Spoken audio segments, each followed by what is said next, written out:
A você que acompanha a programação da TVA, começamos mais um Fala Deputado, o espaço destinado para que os parlamentares da Assembleia Legislativa de Santa Catarina façam um balanço de suas atividades, do seu trabalho à frente de seus mandatos. Hoje, o nosso convidado é o deputado Carlos Humberto, do Partido Liberal, que está na Assembleia ocupando o lugar do deputado Nilson Berlanda, que está licenciado por motivos particulares. Deputado Carlos Humberto, obrigado pela presença.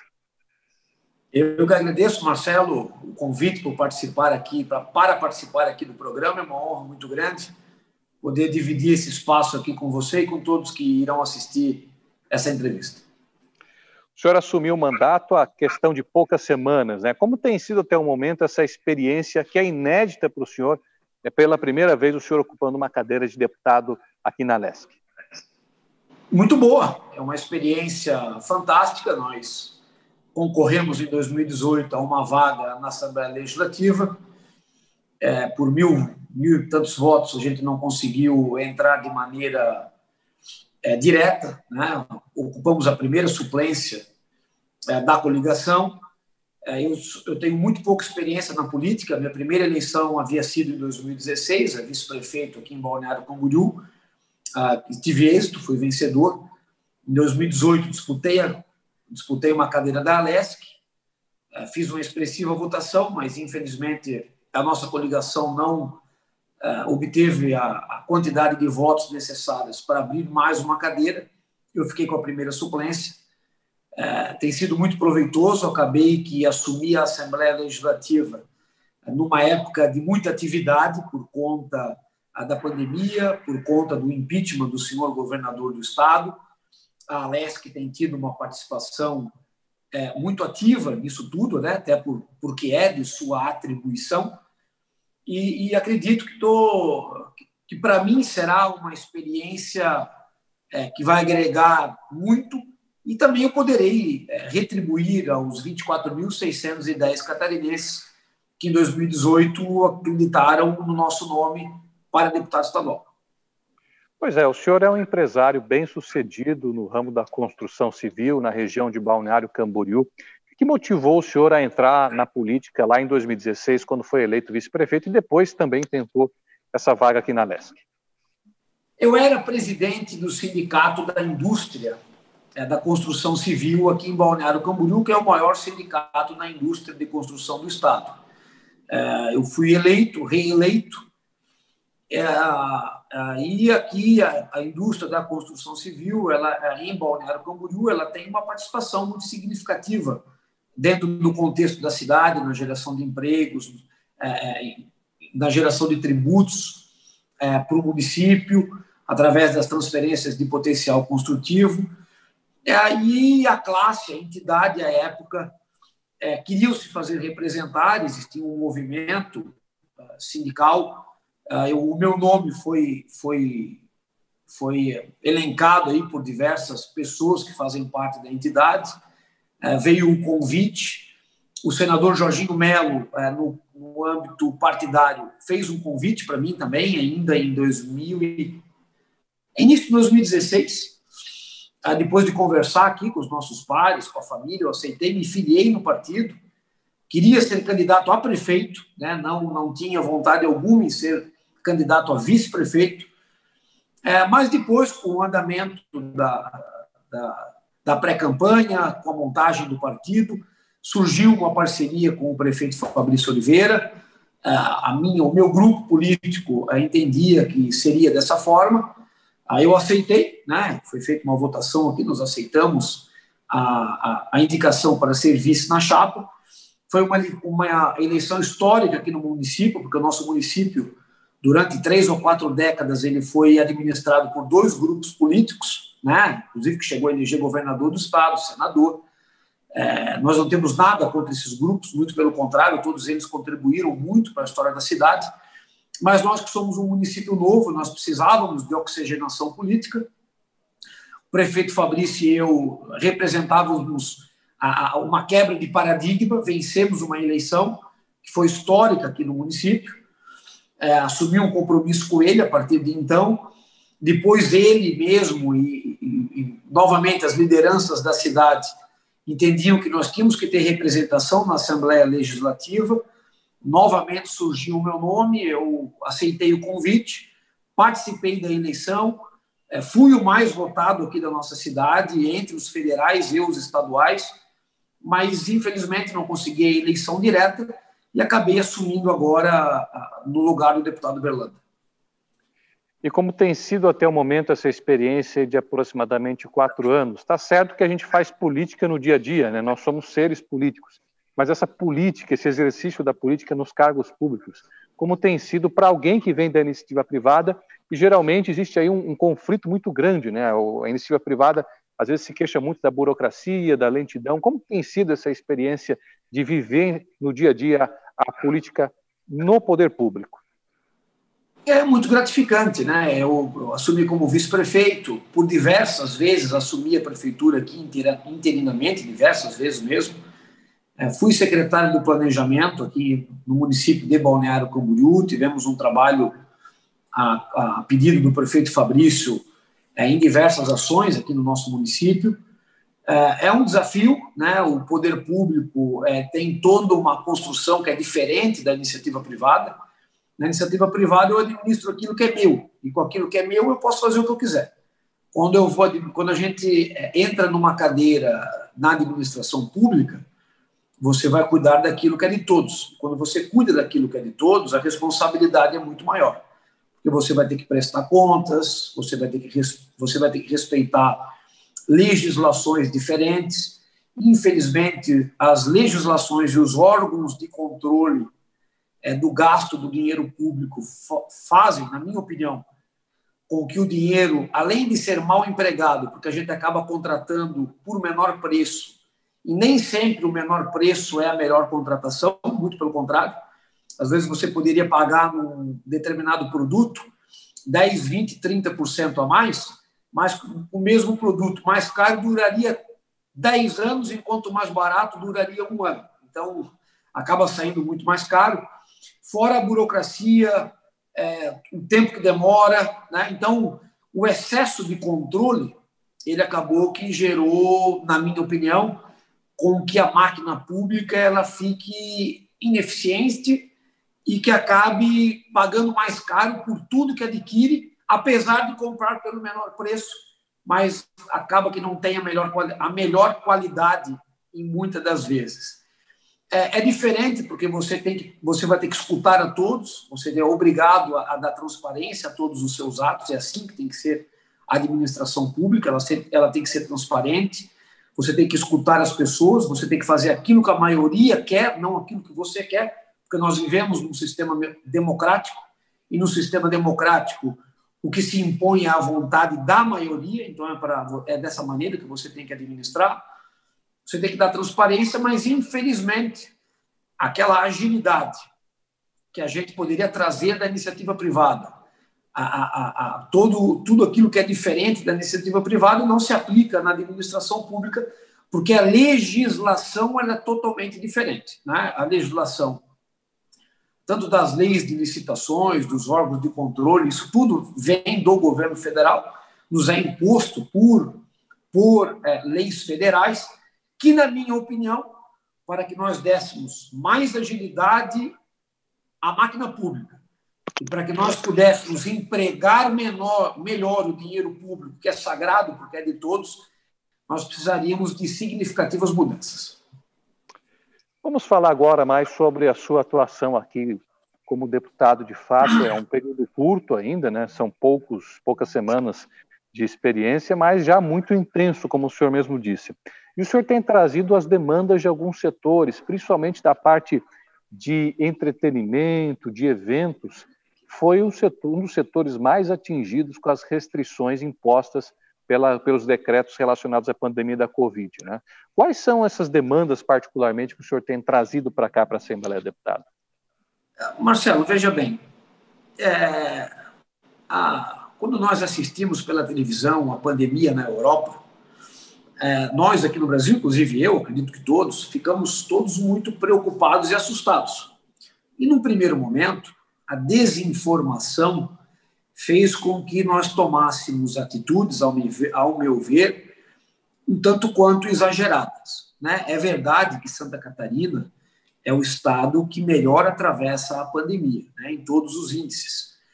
Inclusive, nosso estado, no número de mortes, no número de contagiados e na economia também. Nós somos o estado que primeiro retoma as suas atividades, e tanto que o estado vem batendo todos os recordes de arrecadação mês a mês. Só que nós, naquele susto inicial, nós proibimos diversas atividades de exercer o seu trabalho. E aos poucos fomos liberando, e algumas ainda sofrem severas restrições, que, na maneira de ver desse deputado aqui, não tem maneira mais de existir, não existe mais algo que embase. Vou dar um exemplo para ti. Quinta-feira eu estava no plenário da Assembleia Legislativa com diversos deputados.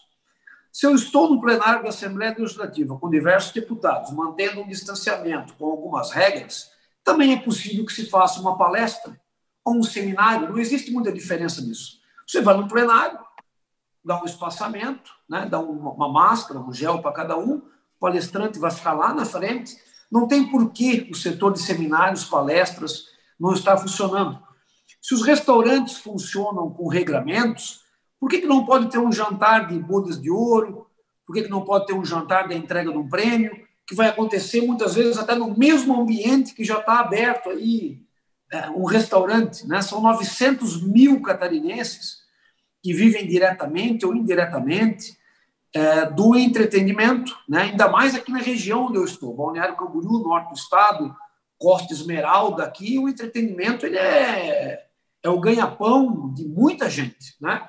Outra classe que eu não entendo por que não voltou a funcionar ainda é o ensino, né? Principalmente o ensino infantil particular, né? Se nós formos olhar aí os 20 maiores municípios do estado, todos eles têm mais de 1.000 alunos no ensino infantil na fila por vagas, né? E nós tínhamos na pré-pandemia só no sistema particular, nos maiores municípios do estado, 70 mil alunos no ensino infantil.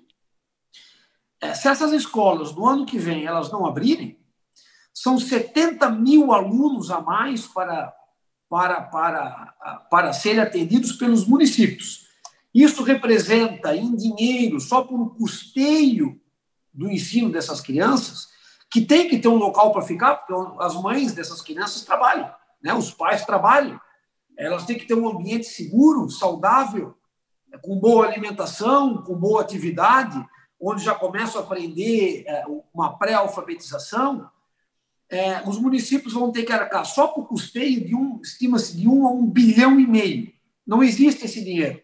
Além da estrutura física, que não vai conseguir ser montada desse ano para o ano que vem. Então, principalmente no ensino infantil, que nós não temos como fazer aula remota, não existe.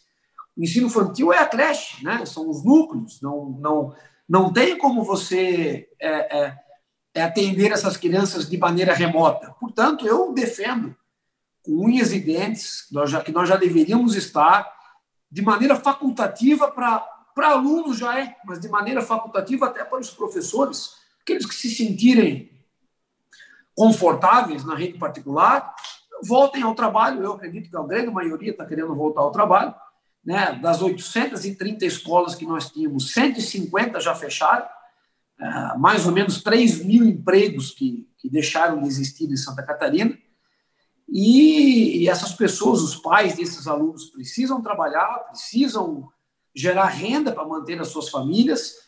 São diversas e diversas denúncias que a gente recebe todos os dias agora é uma modalidade, é a mãe crecheira, né? São mães que não trabalham, que ficam com 20, 30 crianças nas suas casas, que poderiam estar lá no ambiente da própria escola, lógico, não de qualquer jeito, dentro do regramento, né? Dentro de um regramento, observando algumas normas. As professoras que têm algum tipo de comorbidade ou já uma idade avançada não poderiam estar trabalhando. Existem programas do governo federal hoje que trazem um amparo, que pagam o salário dessas pessoas, dividido com o empreendedor, mas é um assunto que nos traz muita preocupação, tanto para esse ano e principalmente para o ano que vem. Se essas 830 escolas não abrirem, será o caos em Santa Catarina. Muito bem, a gente vai agora a um rápido intervalo, mas na sequência vamos falar mais sobre a questão da pandemia e também sobre a atuação do deputado Carlos Humberto aqui na Assembleia. Voltamos já.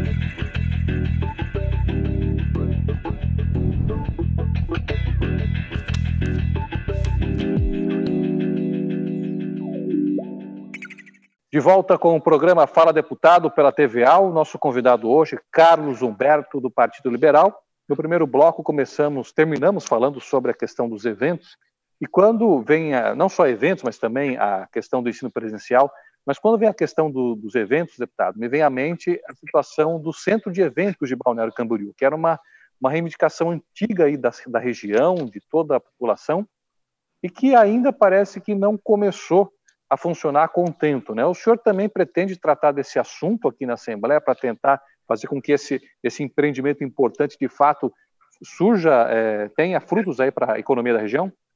Já estamos tratando, Marcelo. O Centro de Eventos, ele finalmente está ficando pronto, tá? Ele foi inaugurado inacabado. Na época, nós éramos aqui prefeito e vice. Nós nem fomos na inauguração, porque a obra não estava pronta, né? Infelizmente, no início desse novo governo do Estado, a obra também não andou, mas agora ela vem chegando ao seu final, né? As salas de convenções estão prontas e, em paralelo a isso, corre o edital de concessão, né? O edital de licitação para concessão do Centro de Eventos. Início de outubro, final de setembro, nós tivemos audiência com o presidente da Santur, o Mané Ferrari, que é quem está cuidando desse assunto, uma pessoa muito preocupada com o nosso centro de eventos aqui, gostei muito da reunião que tive com ele.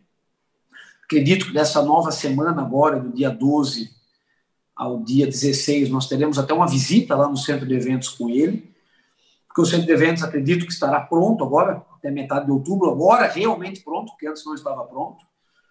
Pelo que me disse o presidente da Santur, até o final de novembro ele fará não, já está marcada, eu só não me lembro agora o dia certinho, mas é agora em novembro, o pregão semipresencial, né? Por conta da pandemia, quem quiser vir presencialmente vem, quem quiser participar online poderá participar online, e ele acredita que início de dezembro nós já teremos a empresa vencedora que fará a administração, que terá a concessão para a administração por tempo determinado do Centro de Eventos de Balneário Camboriú. No momento, é a principal obra pública que está sendo tocada pelo governo do estado de Santa Catarina. É o principal centro de eventos do sul do Brasil. Eu sou construtor, eu sei do que eu estou falando, é uma obra muito bem feita. Tudo que tem lá é do melhor, todos os materiais empregados, a execução da obra é uma obra pública de muita qualidade. Nós defendíamos e defendemos sempre que ela seja administrada pela iniciativa privada. Se ficar na mão do Estado, não dá certo, né? Existem inúmeros exemplos pelo Brasil de centros de eventos que ficaram na mão de municípios ou de estados e eles nunca funcionaram. Temos exemplos em Santa Catarina, o de Canasvieiras é um. Então, está caminhando, né? Apesar da demora, caminha todo o processo de concessão. E pelo que me disse o presidente da Santur, nós estamos semanalmente, diariamente, prestando atenção nisso. Em dezembro, dito, e acredito nele sim, na informação que ele me deu e estou acompanhando, nós teremos já o vencedor que fará a administração do centro de eventos. Bom, deputado, o senhor também trouxe aqui para a Assembleia algumas demandas com relação a obras rodoviárias. Entre elas, tem uma que é do trevo da SC 486, com a 101 ali em Itajaí, que é um problema crônico ali da região, né? Esse é um motivo de muita preocupação também aqui no seu mandato, na sua passagem aqui pela Assembleia. Nós temos, Marcelo, diversas alternativas que o Estado de Santa Catarina, com baixíssimo investimento, mas baixíssimo investimento, poderia criar aquilo que eu chamo de rotas de integração para que nós desafogássemos essas rodovias federais e criássemos roteiros para a família, para veículos leves, roteiros de integração turístico e também para as famílias de Santa Catarina. Nós temos diversos locais que têm paisagens fantásticas. Santa Catarina se assemelha muito à Europa. Se você fazer um turismo de carro pela Europa, em países pequenos, como a Itália, como a Suíça, como a Holanda, como Portugal, é tudo de carro. E você tem diversas alternativas às grandes rodovias. E em Santa Catarina a gente também tem. Se você for lá no Alto Vale, você entra em Salete, você, em vez de vir pela BR-470, você vai sair lá em Vitimarsum, de Vitimarsum você vai a Presidente Getúlio você vai a Ibirama, de Ibirama você desce a Ascurra, de Ascurra você vai a Indaial, Blumenau, Gaspar, chega em Balneário Camboriú através de Brusque, Camboriú, sem passar pela BR-470, sem passar pela BR-101. Além de ser um caminho fantástico, lindo, maravilhoso. Quem conhece sabe do que eu estou falando. Se você entrar aqui em Luiz Alves, você vai sair lá em São João do Itaperiú, também sem pegar a 470, sem pegar a BR-101, a estrada está ali, está pronta, é só asfaltar. Grande parte das obras de arte, que são as pontes, também estão prontas, porque não é para veículo pesado, a gente defende para veículo leve, para família, estrada onde você vai andar devagar, onde você vai passear.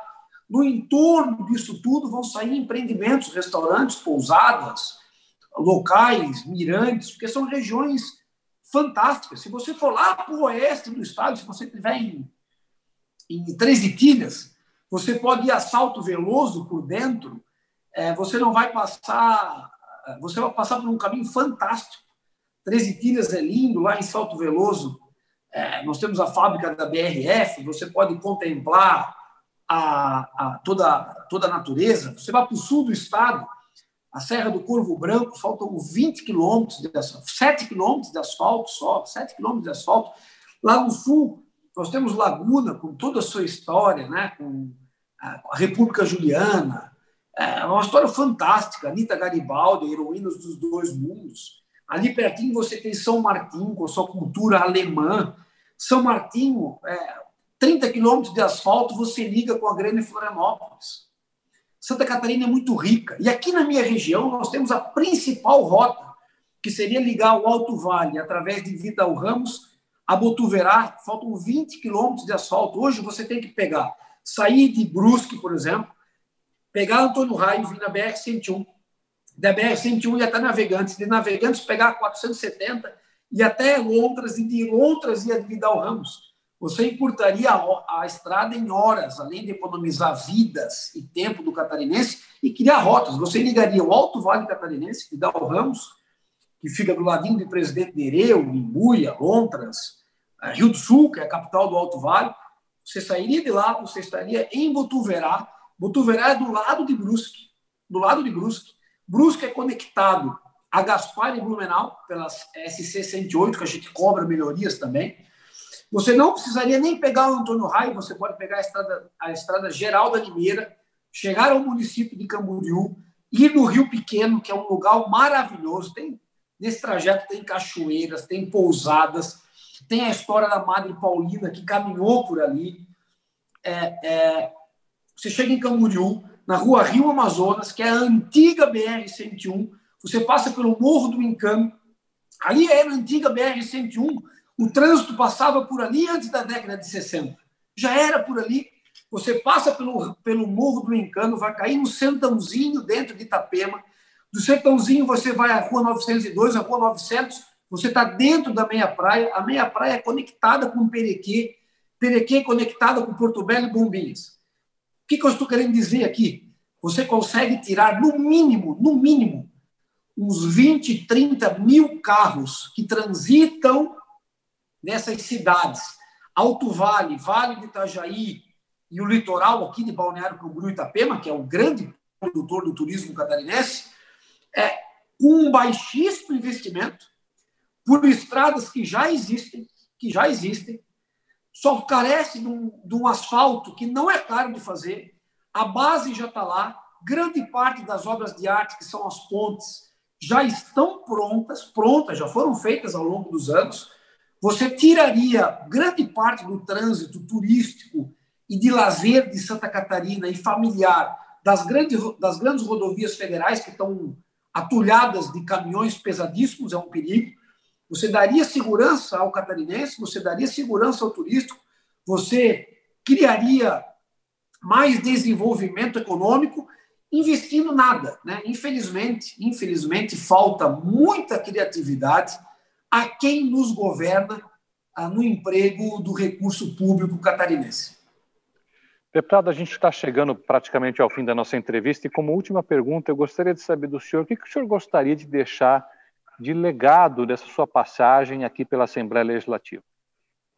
Exemplo, Marcelo. Principalmente agora na pandemia, nos faltou bons exemplos. Através da palavra, você transmite muita informação, mas você só forma caráter, você só ensina um filho, você só passa boas informações e boas práticas à sociedade através do exemplo, né?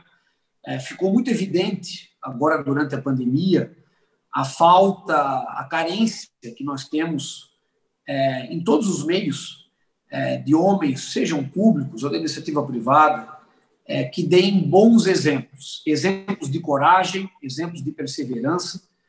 O meu avô, por parte do pai, era um garçom, a minha avó era uma dona de casa, a minha avó, por parte de mãe, era uma costureira de mão cheia, o meu avô criava porco, vendia banho de porco, vieram lá de Indaial morar no Morro da Bina, aí em Florianópolis. Meu pai era um professor, deu aula aí no Instituto, deu aula no Arantes, aqui em Camboriú, venceu na vida trabalhando muito, se formou engenheiro. A minha vida também sempre foi de muito trabalho. Meu pai me deu um presente muito grande na vida, que foi ter me colocado a trabalhar com 12 anos de idade. Com 15 anos de idade eu trabalhava no SEASA, ali em Florianópolis. Meu pai me ensinou muito através do exemplo, o trabalho, a perseverança. A minha mãe, que já é falecida, infelizmente, mas era uma pessoa fantástica, cuidou muito bem de mim, do meu irmão. Nós vínhamos numa família muito simples, mas tivemos sempre o exemplo familiar da religião, do trabalho. A minha mãe sempre foi uma pessoa muito família, e através do exemplo eles nos deram uma brilhante formação, que fez com que eu e meu irmão pudéssemos vencer na vida. E acredito que nós temos que passar ao catarinense bons exemplos. Então, se eu pudesse, né, escolher algo para que eu pudesse contribuir com a sociedade catarinense durante o meu período da vida pública, além de fazer um trabalho dedicado e honesto em prol do catarinense, mas além disso eu gostaria, e para além disso, de dar um bom exemplo que fosse inspirador para as pessoas que virão no futuro a ocupar o espaço que a gente ocupa hoje. Deputado Carlos Humberto, muito obrigado pela sua participação no nosso programa. Eu que agradeço, professor. Forte abraço. Obrigado também a você que nos acompanhou. Fique ligado na programação da TVA para acompanhar a reprise deste e de outros programas. A todos, obrigado pela companhia e até o próximo programa.